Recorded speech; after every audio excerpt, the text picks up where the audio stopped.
Welcome. In this video I will show you how to connect controllers and wireless headsets to your Anbernic RG556 console.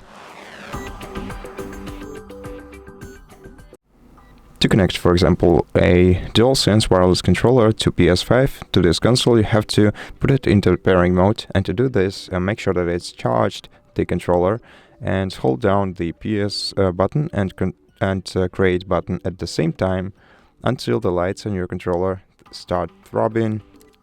Then swipe down the control center on your device, enable Bluetooth, and hold your finger down on it. Now select pair new device and select the DualSense wireless controller from the list.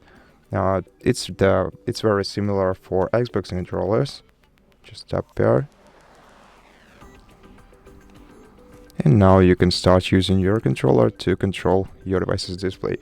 Now, for Xbox controllers, unfortunately I don't have one around, but what you have to do is enable the controller by pressing the Xbox button that is located right here.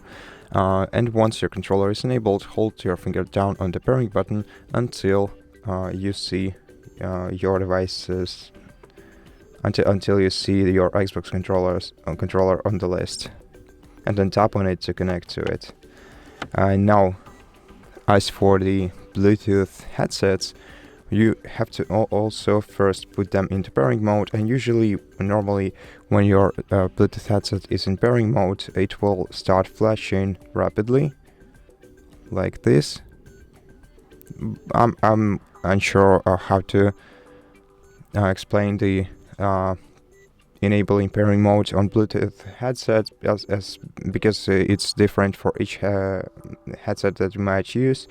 But basically, if you check the manual, I think you'll figure it out.